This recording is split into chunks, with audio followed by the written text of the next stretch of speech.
What's up YouTube, this is Ultimate Shield 340 back at again with another Destiny 2 video. So in today's video I'm actually going to talk to you about a exotic that is actually not very talked about, that I can see, that I want to highlight, and also kind of give you a build overview of what I'm going to be running for the season, or what I have been running for the season. And the exotic in question is actually called the Phoenix Cradle. So first I will read to you what the description is. It says you get beacons of empowerment. It says Soul Invictus lasts twice as long. Allies who pass through your sunspots are granted Soul Invictus and Solar Restoration. So in order to obtain this exotic, what you have to do is you actually have to own and purchase the Shadowkeep expansion, and then you have to complete it using your Titan class. Whenever you complete the Shadowkeep expansion and you complete it, at the end you will be given this exotic, and that's the only way that you'll be able to obtain it. You're not going to be able to go through the lost sectors and grind it out or anything like that, or at least as far as I'm aware of. So you're going to need that expansion before you can, need the expansion and then complete it before you actually are going to get the Phoenix Cradle exotic. Once you get it, I've already read to you exactly what it does. Essentially what it does is, Soul Invictus lasts, it by base it lasts for 5 seconds, but using this exotic it actually will last for 10 seconds. And anybody who passes through it, including you, will be granted restoration. So this is a great support exotic for you, for survivability, as well as your teammates. Anybody who passes through the sunspots are granted the exotic perk, which is restoration. So what exactly is that, and what does it do? So Soul Invictus, let's go here. It says that you will solar ability final blows, hammer soul impact, and defeating scorched targets create sunspots. Your abilities regenerate faster and your super drains more slowly while standing in a sunspot, and sunspots apply scorch and deal damage to targets inside, and entering a sunspot applies restoration. So the long and short of it is that while you're supposed to pair the Phoenix Cradle exotic with Soul Invictus, it says it right there in the description. But then once you have this aspect and the Phoenix Cradle exotic, essentially anytime you scorch a target and you kill that target, it will create a sunspot, which is that tower of flame that you kind of see going off in the distance, as you will see going off in the distance.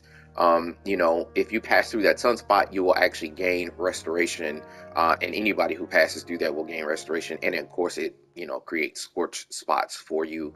And while you're standing in it, your abilities will recharge faster. So that's everything: your grenade, your melee ability, and then your class ability, as well as your super ability. So that's actually very important. It's very, very good for team support. Next thing I wanted to point out to you is the Roaring Flames aspect. Final blows with solar abilities or ignitions increase the damage of your solar abilities and stacks 3 times. Essentially, anytime you, of course, scorch anybody, kill anything with your solar abilities, it'll give you a stack and will increase your damage. I don't know how much it will increase your damage off the top of my head here, but it's definitely any free damage that you get slotted into your subclass is always important. So now that we've talked about these 2 aspects, I want to go ahead and go over my abilities and things that I've chosen for this build.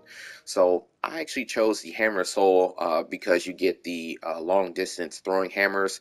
Anytime the hammer hits anything, it will immediately cause a sunspot, which will then go into Soul Invictus. It will also proc Roaring Flames, and of course all of that stacks with the Phoenix Cradle exotic. So anytime you're into like a critical situation, you can just go ahead and pop the super, throw the hammer down at your feet, create the sunspot where you're standing in, and not only will it drain your super slower due to Soul Invictus, and will heal you and everybody else around you. Anybody killed by any sunspots or your solar abilities, because this counts as a solar ability, will then proc Roaring Flames, and you will increase the damage of everything else that you have here, your abilities and your super ability here, and everything sort of stacks in and of itself, which is one of the biggest reasons why I really love this subclass. In my opinion, the Sunbreaker is one of the best subclasses in the game, and that's just my personal opinion. Feel free to either agree or disagree down in the comments down below, and I'd love to hear what you all think.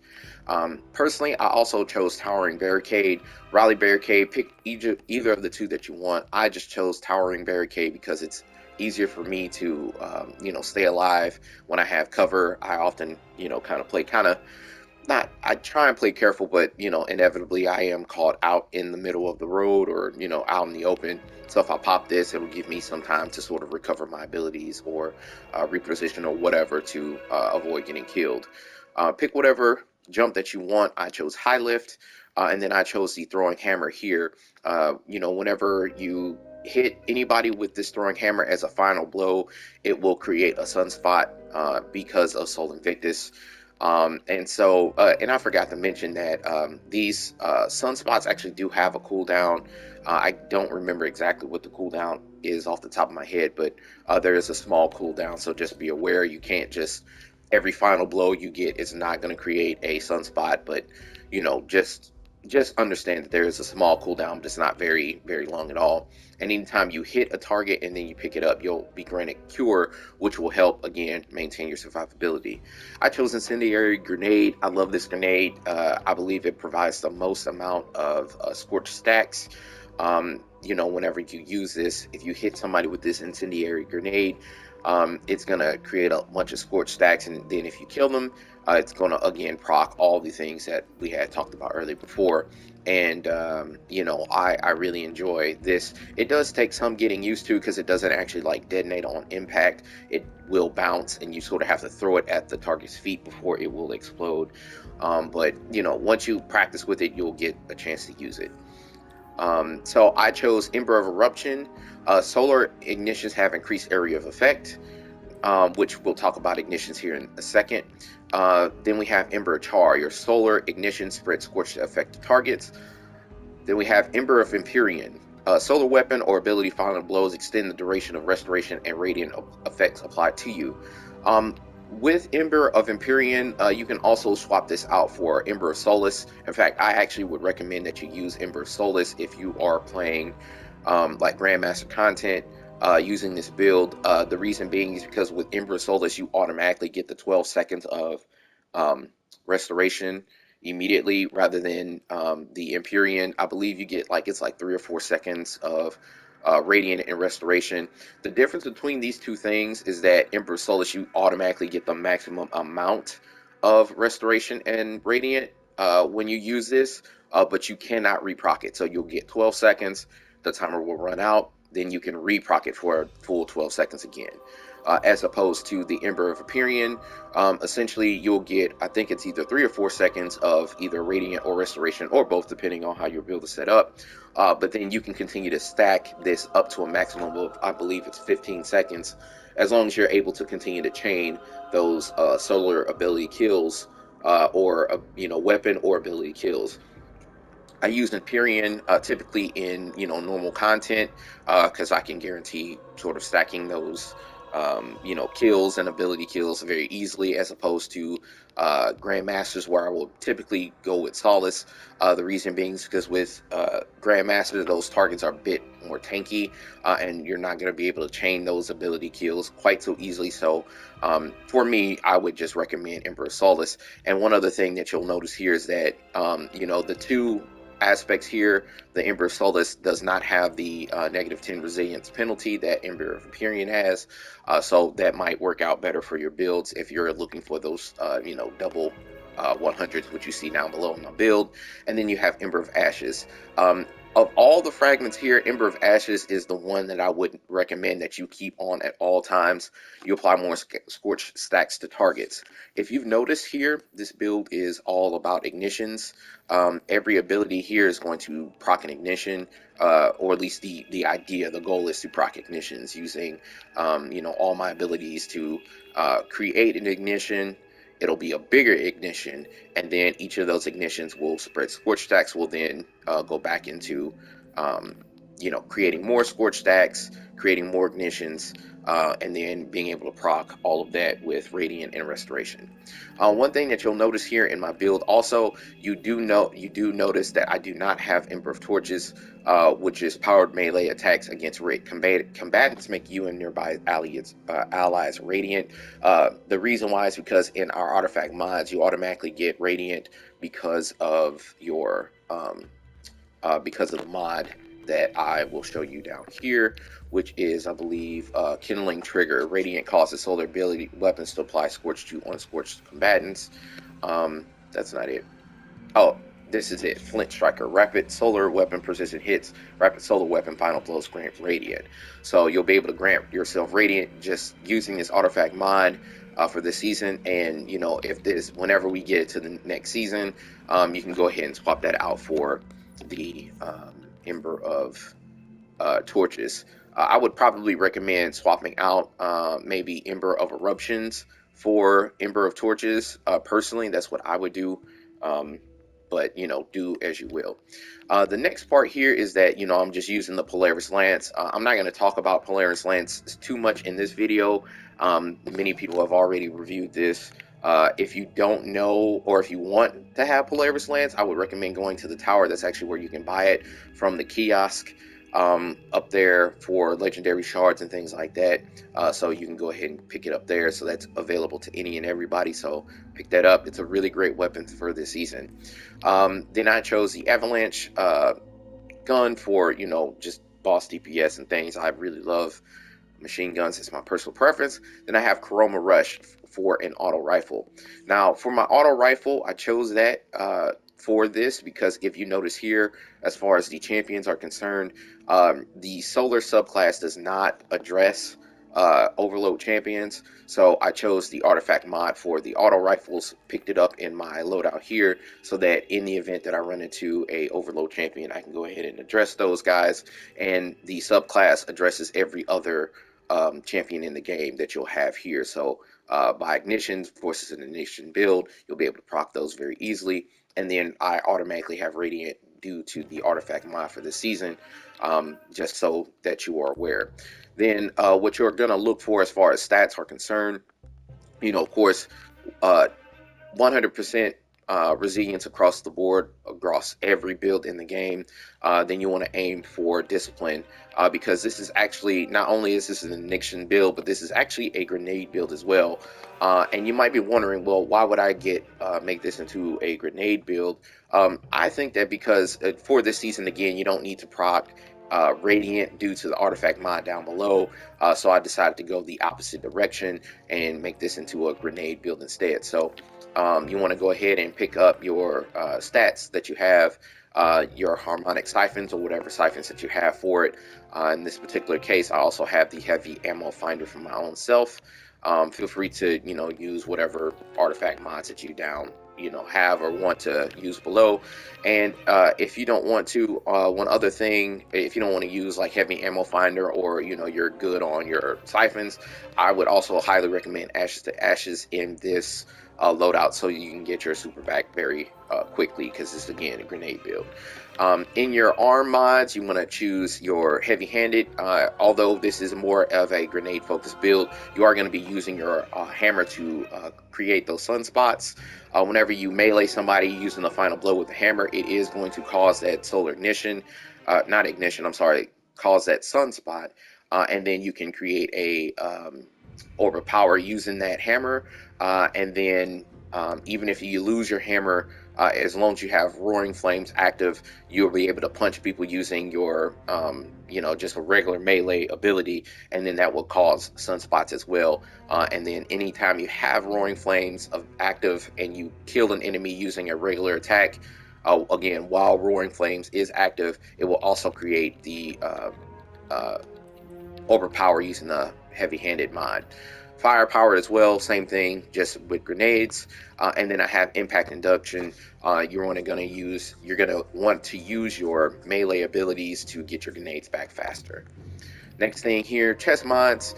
You're going to want to use your whatever your resistance mod that you have here. I usually go with concussive dampener, and then whatever resist mods that you have here. One special thing of note that I would like to mention: many people don't use this, and I understand why you won't. Why a lot of people don't use this, but this is going to be probably a controversial statement here, but in this build, I would probably recommend also emergency reinforcement. The reason being is because with this build, you're going to have a lot of healing because the idea is that once you create a sunspot, if you need the healing, you can just run through it real quick, continue to chain those kills, and you'll be able to heal back and ideally have infinite restoration. However, even if you have all of that restoration, there are going to be times where you're going to get low, and you might want to try and get into your sunspot real quick, or your sunspot is there and you're trying to sustain yourself, through a firefight. This emergency reinforcement is going to be like sort of your last line of defense to allow your restoration time to keep up with the amount of damage that you may have. Ideally, you're going to be in cover and doing all the great things and be a great player and all that, but I am not one of those people, and I sometimes find myself out in bad situations. But this is going to keep you alive just a little bit longer, only long enough for your recovery to kick in. This is not going to save you in most scenarios, and in most builds I actually would not recommend it, but because we have so much healing in this one, I would just recommend, hey, if you want to maybe use emergency reinforcement, maybe you might want to think about using it for this particular case, just for a little bit of extra survivability. Also took a little bit of intellect here. In any of your builds, you always want to have at least 30 intellect, because that's about as high as it'll scale without you getting diminished returns. And if you have anything less than a tier 3 intellect stat, you're gonna get your super way slower than if you had tier 3 intellect. Next thing you want to do is Phoenix Cradle. Of course, I chose the 3 solar surge mods because I wanted to, whenever the ignitions are caused, they're going to stack using your weapon surge mods. The damage is going to stack on that. And then I just kind of wanted to maximize, both my weapon damage as well as the ignition damage, as well as the ticks that you get on the dots that you get for the scorch stacks as well. All of these stacks with the solar weapon surges, because essentially how you're going to be proccing that is through your weapon damage using your Polaris Lance. Also, in your class item, I have the time dilations here, powerful attraction. The idea is I want to keep my weapon surge mods going for as long as possible. That's why I have 2, and then I have powerful attraction here as well to give myself that little bit of extra regen. With that being said, I also wanted to bring to your attention that in this build you're going to be using the sunspots to regen everything.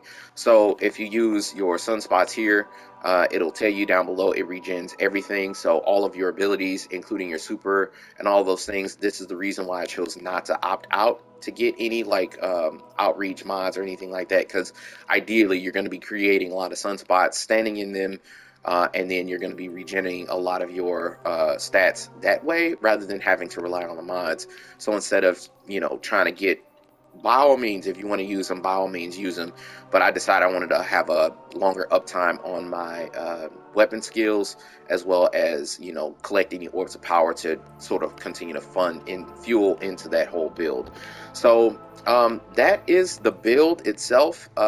Feel free to ask me any questions, comments down below. I am gonna go ahead and showcase this build. I'm gonna try and complete the Grandmaster for this week and showcase this build in all of its glory. Just kind of show you some things about it, just so you can kind of see and appreciate Phoenix Cradle.